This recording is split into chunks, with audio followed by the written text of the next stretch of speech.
akan mempresentasikan kaitannya dengan materi pembuatan preparat histologi, atau bisa kita katakan sebagai histoteknik. Sebelumnya saya ucapkan terima kasih kepada Prof. Maftuh yang sudah mempercayakan kami dari Balai Perikanan Budidaya Air Tawar Mandi Angin untuk menyampaikan materi, dan juga kepada Pak Asus. Suaranya kurang keras, Pak. Aris. Baik Ibu, saya coba keraskan suaranya. Bapak Ibu yang lainnya mohon di mute agar supaya narasumber suaranya bisa jelas. Baik, jadi kaitannya dengan histoteknik.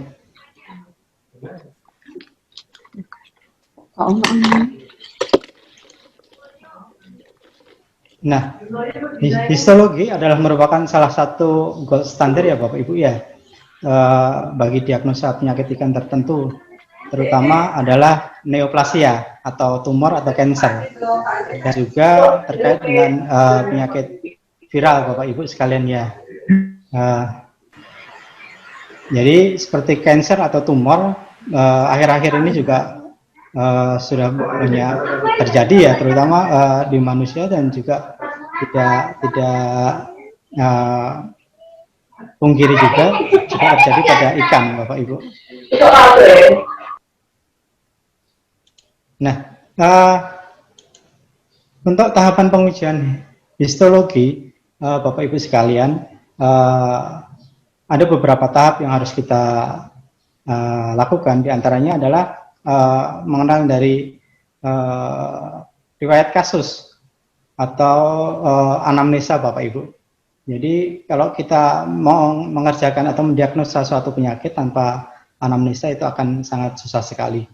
Juga keperluan suatu pengujian. Jadi suatu sampel atau suatu organ atau suatu sampel misalnya ikan itu mau diuji apa. Jadi seorang analis histologi harus memahami. Jadi organ apa yang akan diambil, bagaimana cara mengambilnya, dan bagaimana nanti memotong organ atau sampelnya seperti itu. Kemudian kita lakukan nekropsi atau pembedahan Bapak Ibu.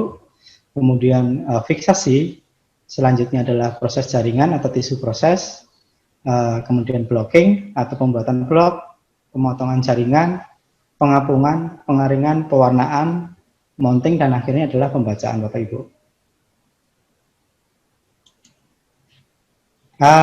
Untuk nekropsi sendiri yang harus kita lakukan sebelum nekropsi itu adalah mengetahui riwayat kasus atau anamnesa. Tanpa kita mengetahui anamnesa akan susah ya untuk melakukan diagnosa. Apalagi kita hanya mengerjakan atau membuat preparat saja tanpa membaca. Jadi untuk data seorang patologi kita harus mampu menyediakan data terkait dengan misalnya anamnesa atau riwayat dari kasus atau kematian dari suatu ikan, misalnya seperti itu. Kemudian adalah nekropsi Bapak Ibu. Nekropsi kita lakukan tergantung tujuan pengujian. Jadi nekropsi yang kita lakukan mulai dari benih sampai dengan ikan besar itu harus kita lakukan secara tepat Bapak Ibu. Jadi jangan sampai sudah kita lakukan nekropsi, sampel atau organ sudah kita ambil, ternyata salah. Dalam artian sampel atau organ atau potongan dari organ yang kita ambil itu tidak mewakili dari penyakit atau mewakili dari suatu perubahan seperti itu. Jadi ibaratnya misalnya seperti koi herpes virus pada ikan mas atau ikan koi, misalnya yang wajib kita ambil adalah insang maupun ginjal, tetapi ternyata yang kita ambil adalah organ yang lain. Itu akan bisa mengacaukan suatu diagnosa atau tidak mendapatkan hasil yang kita inginkan seperti itu. Dan kemudian adalah kita fiksasi. Fiksasi harus tepat Bapak Ibu. Jadi secara umum kita biasa menggunakan adalah BNF, buffer neutral formalin, atau formalin dengan buffer. Kalau kita menggunakan formalin 10% atau biasanya kita gunakan formalin yang ditambahkan air biasa 10%, itu akan menghasilkan jaringan yang atau organ yang akan keras sehingga akan sulit pada saat dilakukan pemotongan seperti itu. Dan untuk fiksasi yang lain bisa kita gunakan boin atau juga bisa kita gunakan larutan Davidson, terutama untuk sampel-sampel udang seperti itu. Nah, ini adalah anamnesa Bapak Ibu. Jadi untuk mengetahui misalnya kapan terjadi, di mana terjadi, jenis ikannya apa, jumlah kematiannya berapa, kondisi lingkungan seperti apa. Seperti yang sudah disampaikan oleh Prof. Mahfud tadi bahwa kondisi dari jenis ikan atau kondisi lingkungan itu sangat mempengaruhi dari ikan tersebut. Nah, ini adalah beberapa contoh kegiatan anamnesa Bapak Ibu. Jadi ibarat kalau kita mengerjakan histologi tanpa kita mengetahui anamnesa itu seperti kita tidak bisa melihat, tetapi kita mencoba meraba gajah seperti itu. Jadi kita tahu seperti ada belalai, tapi itu apa kita nggak tahu. Nah, ini adalah nekropsi, Bapak Ibu, proses nekropsi yang dilakukan. Untuk data awal bisa kita lakukan, yaitu pengamatan eksternal maupun internal. Sebelum kita lakukan pengamatan eksternal, untuk pengamatan internal, kita bisa melihat setelah kita lakukan pembedahan, itu seperti lesi, ulcer, nodul, cairan, warna, bentuk, dan sebagainya Bapak Ibu. Kemudian adalah sampling jaringan dan fiksasi. Nah Bapak Ibu, ini adalah fiksasi. Ada beberapa jenis botol sampel ya, seperti pada kita tampilkan pada gambar. Tujuan untuk fiksasi itu sendiri adalah dia mengawetkan, itu mencegah pembusukan Bapak Ibu, mencegah penguraian oleh aktivitas bakteri, mempertahankan seperti bentuk aslinya, dan membantu mengeraskan Bapak Ibu ya. Untuk seperti Prof. Mahfud sampaikan tadi, bahwa sebenarnya untuk histologi atau histopatologi, kita masih bisa menggunakan ikan yang sudah mati, tetapi dengan syarat ikan mati segar atau ikan mati kurang dari 2 jam dan langsung kita fiksasi. Pengalaman kita, ikan yang mati itu dikirim tanpa adanya fiksasi. Setelah sampai di laboratorium, organ atau jaringan sudah hancur dan tidak dapat diproses. Dan seandainya tetap dipaksa untuk diproses, itu akan mengaburkan diagnosa Bapak Ibu. Jadi sudah terjadi proses namanya autolisis. Sehingga kalau tetap dipaksakan, ya, itu akan sangat-sangat mengacaukan dari diagnosa atau dari pembacaan preparat nanti. Nah, ini adalah contoh pembuatan larutan fiksasi Bapak Ibu, yaitu buffer formalin 10%, larutan formalin 10%, dan larutan boin. Yang kita sarankan adalah larutan buffer 10% Bapak Ibu. Jadi yang formalin yang diberikan buffer, sehingga jaringan itu tidak berubah, atau istilahnya secara gampang tidak menjadi keras pada saat kita potong. Nah, beberapa pengalaman dari teman-teman dan beberapa pengalaman kita gunakan formalin teknis, itu sangat merusak organ, atau organ menjadi keras, cenderung menjadi keras, sehingga pada saat dipotong itu juga mempercepat kerusakan pisau. Selain itu juga dia menyebabkan munculnya artefak pada preparat. Nanti bisa kita jelaskan artefak itu apa. Nah, untuk beberapa organ pada ikan seperti insang, mata, bahkan tulang, beberapa analis atau beberapa teknisi histologi itu mencoba melakukan pelunakan, yaitu dengan mengurai kalsium dengan menggunakan larutan dekalsifikasi Bapak Ibu. Cuman terutama sekarang ini dengan alat yang semakin bagus, insang dan mata dapat kita potong tanpa menggunakan dekalsifikasi. Ini adalah contoh larutan dekalsifikasi Bapak Ibu, yaitu larutan asam formiat dan larutan natrium sitrat, dan juga larutan penitrat. Ya, untuk tulang Bapak Ibu boleh masih kita dekalsifikasi, cuman kalau insang dan mata tanpa dekalsifikasi asal kita menggunakan pisau yang tajam, kita sudah dapat memproses dengan bagus, Bapak Ibu. Nah, ini adalah contoh larutan dekalsifikasi yang sudah ready atau sudah ada di pasaran, sehingga kita tidak lagi perlu membuat, sehingga kita cukup beli aja seperti itu. Begitu juga dengan larutan buffer natural formalin, Bapak Ibu, sudah banyak yang tersedia di pasaran, sehingga kita tinggal mengaplikasikan saja, kita tidak usah lagi mencampur satu-satu dan sebagainya, seperti itu. Memang ada beberapa laboratorium yang biasa mencampur, dalam artian menggunakan bahan-bahan seperti misalnya formalin, itu adalah formalin yang membuat sendiri tanpa dia yang sudah tersedia di pasaran, sehingga harapannya dengan pengalamannya dapat menghasilkan larutan buffer yang lebih bagus jika dibanding dengan kalau sudah beli dalam bentuk jadi. Nah, ini adalah proses jaringan, Bapak Ibu. Jadi mulai dari pengambilan sampel, fiksasi, kemudian, nah, sudah setelah dilakukan pemotongan jaringan, Bapak Ibu, jaringan atau organ kita masukkan ke dalam tisu kaset. Tisu kaset seperti yang pada gambar, Bapak Ibu, bisa kita lihat. Di situ ada tisu kaset. Nah, nanti kita label dengan pensil, Bapak Ibu. Kenapa kita label dengan pensil? Yaitu agar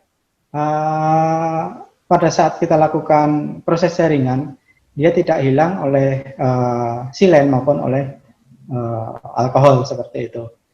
Jangan kita gunakan spidol seperti itu, karena kalau kita gunakan spidol, dia akan larut, sehingga kita gunakan pensil. Seperti itu. Kemudian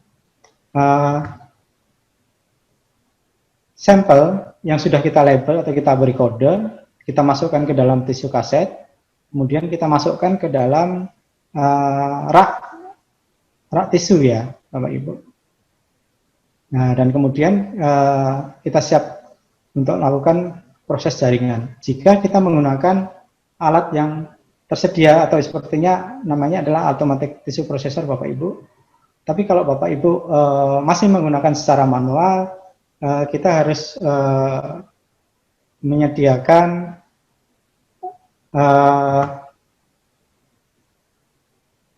tempat khusus atau namanya fume hood, Bapak Ibu. Jadi harapannya agar kita dapat bekerja dengan aman, kita bekerja dengan menggunakan masker, kaos tangan, dan jas lab demi keamanan kita. Untuk jaringan yang kecil, Bapak Ibu, bisa langsung kita masukkan ke dalam tisu kaset tanpa dilakukan pemotongan. Tetapi kalau dia organ yang besar, kita perkecil ukurannya menjadi kurang lebih 1 cm persegi. Tujuannya agar bahan-bahan yang kita gunakan untuk proses jaringan dapat terserap dengan baik. Dan jangan lupa saya sampaikan bahwa pada saat nekropsi, organ yang kita ambil adalah organ yang mewakili atau istilahnya mencerminkan dari proses penyakit tersebut. Jadi misalnya yang menunjukkan gejala-gejala perubahan seperti itu. Nah, ini adalah contoh proses jaringan secara manual yang kita lakukan di dalam fume hood atau lemari asam, Bapak Ibu. Tujuannya agar kita tetap aman tanpa mencederai kita, dalam artian kesehatan atau keamanan dari analis harus tetap terjaga, karena uap silen dan uap formalin ini cukup berbahaya bagi kita.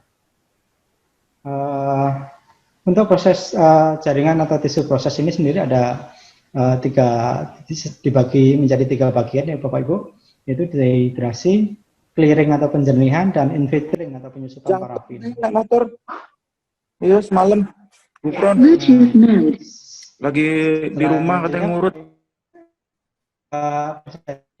Proses ini adalah menggunakan alat otomatis, automatic tissue processor, sehingga sangat cukup membantu kita untuk mengerjakan sampel Bapak Ibu. Jadi kita tinggal memasukkan saja, kita setting menjadi kurang lebih waktunya 24 jam, menyesuaikan jam kerja kita, sehingga pada saat besok harinya kita tinggal memanen istilahnya, atau tinggal memproses lanjut seperti itu.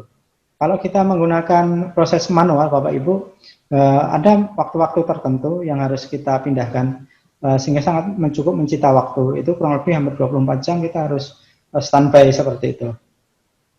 Untuk proses-proses tersebut nanti bisa kita jelaskan, tetapi banyak juga literatur yang tidak sama, tapi pada prinsipnya dia di situ adalah dehidrasi menggunakan alkohol bertingkat, clearing atau penjernih menggunakan silen, dan infiltering atau penyusupan parafin menggunakan paraflas Bapak Ibu. Jadi kalau kita memperdebatkan prinsip-prinsip tersebut, kadang dari narasumber yang berbeda akan menghasilkan metode yang berbeda juga. Kemudian, nah ini adalah proses jaringan menggunakan automatic tissue processor, yaitu mulai dari di sini formalin tetap kita masukkan Bapak Ibu, kemudian alkohol bertahap meningkat mulai dari 70% sampai absolut 100%, kemudian dia clearing menggunakan silol atau silen, dan penyusupan parafin menggunakan paraflas. Kemudian, nah ini adalah proses setelah kita selesai proses jaringan, langkah yang kita selanjutnya adalah blocking atau pembuatan blok Bapak Ibu. Jadi sampel yang sudah selesai, kita tetap harus langsung lakukan blocking, karena kalau kita tidak langsung lakukan blocking, jaringan atau organ yang kita proses bisa kering. Langkah untuk blocking Bapak Ibu yaitu pertama itu kita ambil Bapak Ibu dari automatic tissue processor, atau kalau sudah selesai dari proses manual, jaringan kita siapkan. Kita ratukan dengan jaringan dengan menggunakan temper Bapak Ibu. Kalau kita punya pinset, kita bisa gunakan pangkal di pinset untuk menekan sedikit jaringan tersebut. Dan bahan-bahan yang kita siapkan ini terutama adalah bismol Bapak Ibu, parafin, kemudian alat untuk mencairkan parafin. Di sini kita gunakan adalah embedding tisu hot plate dan cold plate. Untuk kemudian jaringan atau sampel yang sudah siap itu kita masukkan ke dalam bismol, kemudian kita ratakan. Sudah kita ratakan, kita susun Bapak Ibu, kita susun sedemikian rupa, dan kita pisahkan antara organ yang keras pada saat kita potong, misalnya insang, mata, dan sebagainya, dengan yang organ yang lunak, misalnya hati, limpa, intestin, lambung, otak, dan sebagainya. Itu tujuannya adalah untuk memudahkan pada saat kita pemotongan Bapak Ibu.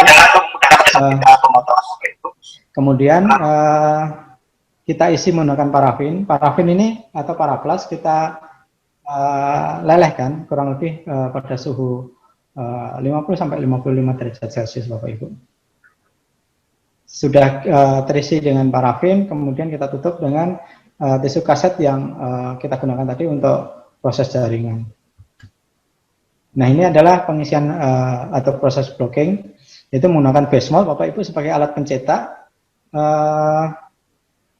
Base mold ini ada berbagai ukuran Bapak Ibu ya, ada yang ukuran yang kecil, ada ukuran yang besar, ada ukuran yang tipis, dan ada ukuran yang tebal. Itu kita menyesuaikan dari jaringan atau organ yang akan kita potong Bapak Ibu, karena kalau organnya kecil kita gunakan base mold besar, itu akan membuat boros dari parafin. Kemudian juga akan sedikit mempersulit pada saat pemotongan Bapak Ibu. Jadi kalau organnya kecil, misalnya dia adalah gonad jantan misalnya Bapak Ibu. Jadi kita cukup gunakan base mold yang ukuran kecil, sehingga akan menghemat dari parafin atau paraflas. Selain itu juga akan mempermudah kita untuk melakukan pemotongan. Jadi pada saat kita apungkan di tisu floatbed atau war tebat, dia tidak akan menggulung seperti itu. Nah, kemudian kita tutup dengan tisu kaset. Nah, ini ada parafin, didingin. Nah, kemudian tidak lupa Bapak Ibu, setelah blok tersusun atau istilahnya sudah terisi dengan parafin, harus kita dinginkan dengan cepat. Dinginkan dengan cepat ini bisa kita gunakan cold plate Bapak Ibu. Kalau Bapak Ibu di sarana prasarananya sudah sangat lengkap atau cukup lengkap, bisa gunakan cold plate. Tapi kalau Bapak Ibu tidak ada, bisa kita gunakan freezer seperti itu. Tapi harus dinginkan dengan cepat Bapak Ibu. Nah, kemudian ini adalah embedding untuk tisu hot plate Bapak Ibu, yaitu untuk penuangan dari parafin tadi. Kebetulan di mandi angin sarana prasarananya sudah cukup baik Bapak Ibu, sehingga kita sangat terbantu oleh peralatan tersebut. Nah, ini adalah proses blocking Bapak Ibu. Kalau kalian di sebelah kiri itu adalah base mode dengan berbagai macam ukuran. Kemudian sebagian tengah itu adalah kita ratakan jaringan sebelum kita lakukan penuangan parafin. Sebelah kanan nomor 3 itu adalah kita tetesi sedikit dulu parafin Bapak Ibu secara teknis, sehingga pada saat nanti kita tuang dengan parafin lebih banyak, dia tidak bergerak. Nah, setelah kita tuangkan sedikit, baru kita dinginkan. Itu adalah proses dingin sebentar. Kemudian kalau sudah rata dan tidak bergerak, bisa kita teteskan lebih lanjut atau kita tuang lebih lanjut dengan parafin dan kita tutup dengan tisu kaset. Seperti itu. Nah, kita menginjak ke tahap selanjutnya Bapak Ibu. Jadi tahap yang termasuk paling kritis menurut saya itu adalah pemotongan jaringan. Pemotongan jaringan ini hasil yang dihasilkan Bapak Ibu, atau istilahnya potongan jaringan yang dihasilkan itu akan membaik seiring dengan pengalaman kita Bapak Ibu. Jadi semakin kita sering motong, maka harapannya hasil pemotongan akan lebih baik. Dan pemotongan jaringan ini Bapak Ibu cukup susah, jadi kita harus sering berlatih dan kemudian harus didukung oleh peralatan yang memadai Bapak Ibu. Nah, ini namanya adalah mikrotom. Kita punya automatic rotary mikrotom Bapak Ibu. Ini adalah terdiri untuk pemotongan itu sendiri terdiri dari pisau mikrotom. Pisau mikrotom ada 2 Bapak Ibu ya. Jadi ada yang disposable atau yang bisa kita ganti, dan pisau mikrotom yang harus kita asah atau kita tajam lagi. Yang lebih efektif adalah pisau mikrotom yang disposable Bapak Ibu. Kita sarankan menggunakan pisau mikrotom yang disposable karena waktu kita tidak terbuang untuk mengasah pisau, dan harapannya dengan menggunakan pisau mikrotom yang disposable akan menghasilkan hasil pemotongan yang optimal atau yang maksimal Bapak Ibu. Kemudian ada alat mikrotom.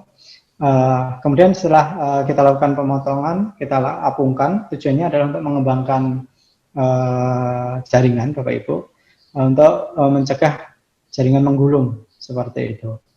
Kemudian ada pengeringan. Pengeringan ada beberapa metode Bapak Ibu. Pengeringan preparat istilahnya untuk membuang dari parafin itu atau membuang air di antara parafin dan obyek gas. Bisa kita gunakan oven kurang lebih 24 jam, suhu sekitar 37 sampai 40 derajat Celcius, tapi itu cukup memakan waktu Bapak Ibu.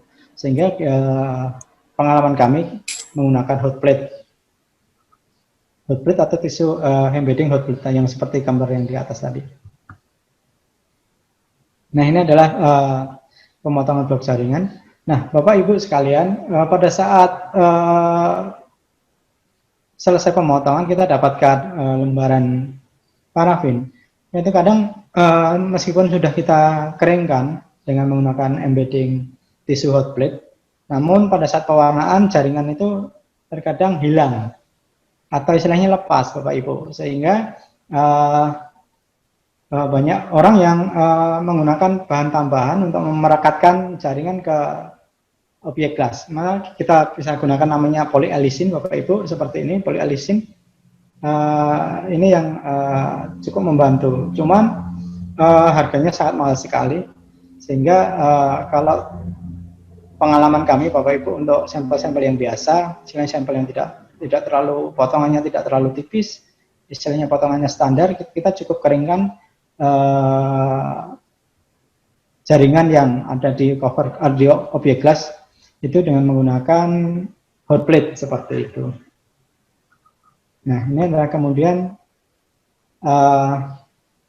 tadi ada pemotongan blok Bapak Ibu. Jadi sudah setelah kita dinginkan tadi, kemudian kita pasangkan ke dalam block holder, mikroton block holder, kemudian kita potong. Itu. Nah, ini adalah pemotongan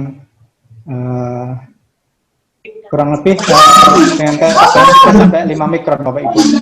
Untuk standar kita potongan adalah 4 mikron. Tetapi untuk pengujian tertentu, misalnya kasus-kasus virus atau kasus-kasus viral yang harus kita dapatkan inklusi body, intrasitoplasmik maupun intranuklear, kita harus mampu memotong secara tipis.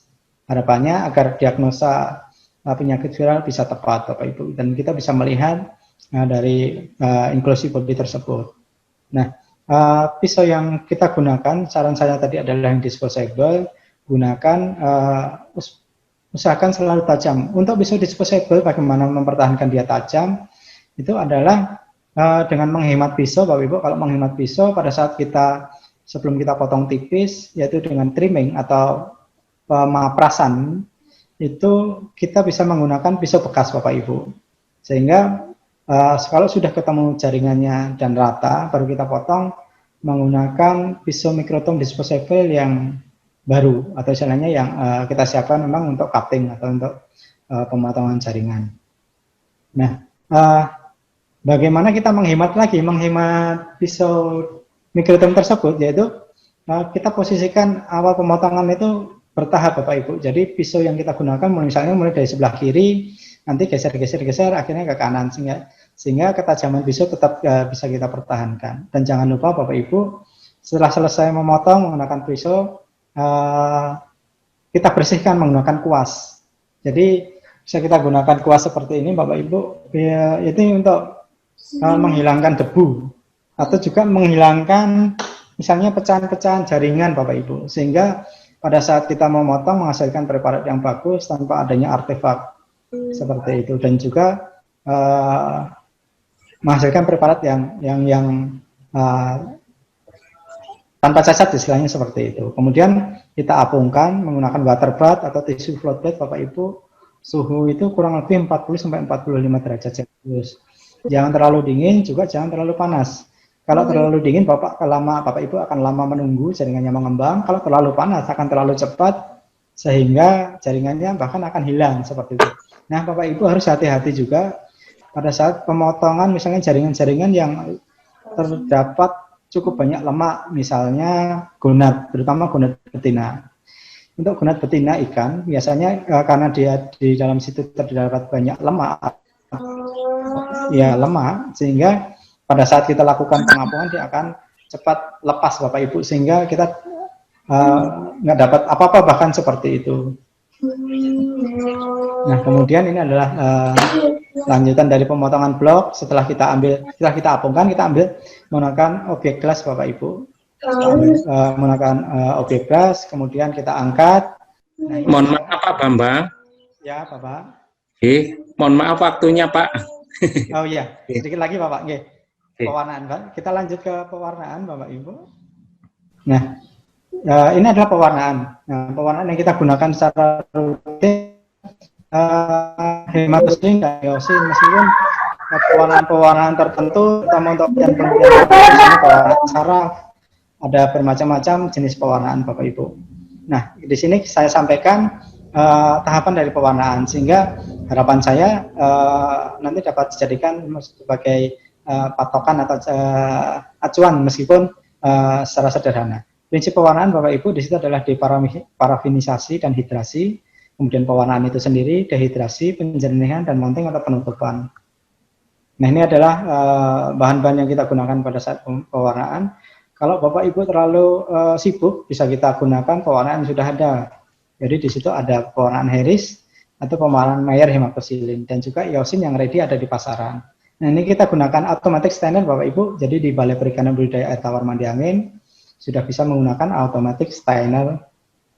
Jadi kita tinggal masukkan dan kita tunggu hasilnya sambil kita bekerja dengan tahapan lain. Nah, ini adalah pewarnaan secara manual Bapak Ibu. Jadi kalau Bapak Ibu menggunakan pewarnaan manual, prinsipnya ada Bapak Ibu harus aman, harus safe, harus Bapak Ibu kerjakan di dalam lemari asam atau fume hood, seperti itu. Tahapan-tahapannya dari beberapa literatur juga akan berbeda. Pada prinsipnya seperti tadi saya sampaikan Bapak Ibu. Nah, ini adalah pembuatan preparat Mayer Bapak Ibu saya sampaikan, dan juga iosin. Nah, ini adalah pewarnaan Harris hematosilin. Kemudian ini adalah setelah pewarnaan Bapak Ibu, kita ambil dari alat automatic stainer. Kemudian kita lakukan penutupan menggunakan cover glass dengan bahan perekat itu adalah entelan Bapak Ibu. Nah, kemudian kita hati-hati, harus kita buang gelembung udaranya. Kalau ada gelembung udaranya itu akan mempengaruhi kualitas preparat Bapak Ibu. Nah, ini ada pembacaan preparat. Terakhir ada pembacaan preparat, itu harus dilakukan oleh orang yang berpengalaman Bapak Ibu, dan istilahnya orang yang kompeten. Nah, ini adalah pembacaan preparat. Nah, terakhir Bapak Ibu, sebelum kita close PowerPoint ini adalah contoh preparat yang baik Bapak Ibu. Jadi sangat kelihatan mulai dari inklusi body, terlihat sekali nukleusnya, dinding sel, dan sebagainya. Kemudian kontras warna sangat cantik ya Bapak Ibu, kalau bisa kita katakan cantik. Nah ini ada beberapa kesalahan atau preparat yang meskipun sudah lumayan, tapi masih ada beberapa kesalahan, seperti pemotongan yang tidak rata atau posisi yang tidak rata sehingga terpotong ya Bapak Ibu. Kemudian pewarnaan hematosilin yang belum terlalu masuk, itu bisa disebabkan oleh hematosilin yang lama atau kadaluarsa atau yang sudah kurang bagus. Nah, ini adalah limpa, contoh limpa yang menggulung Bapak Ibu pada saat pengapuan. Nah, ini biasanya disebabkan oleh jaringan yang terlalu besar atau potongan kita terlalu besar sehingga bisa kita perkecil asal itu mewakili dari perubahan Bapak Ibu. Nah, ini adalah insang. Insang ini adalah saya bilang dia adalah artefak Bapak Ibu. Insang jadi pada saat kita potong pisaunya itu cacat, sehingga cacat dari pisau itu menyebabkan gores pada insang sehingga dia terkesan putus. Itu bukan perubahan jaringan secara alami, tetapi disebabkan oleh pisau yang bisa dia aus atau bisa cacat atau juga bisa ada kotoran di dalam menempel di pisau itu. Nah, ini yang ketiga adalah hati yang sobek Bapak Ibu. Ini biasanya disebabkan oleh pisau yang tumpul atau pisau yang cacat sehingga dia melukai dari jaringan dan sobek. Nah, ini adalah potongan yang masih tebal Bapak Ibu, bisa terlihat dia tebal, dan kemudian yang kedua ini adalah objek glass yang kotor. Ini kemungkinan karena silen yang tidak bagus Bapak Ibu sehingga dia tidak bisa membersihkan parafin pada saat pewarnaan. Dan nomor 3, limpa, ini adalah terlalu ungu Bapak Ibu sehingga ini adalah hematosilinnya terlalu kuat. Harus kita koreksi adalah iosinnya Bapak Ibu, seperti itu. Nah, ini adalah persyaratannya, peralatan, bahan, ruangan, dan keterampilan dan pengalaman. Itu yang harus kita tekankan Bapak Ibu, dan jangan lupa kita tekankan adalah keselamatan bagi analis atau operator. Mungkin sekian yang dapat saya sampaikan. Kalau ada kurang salahnya saya mohon maaf. Terima kasih. Assalamualaikum warahmatullahi wabarakatuh.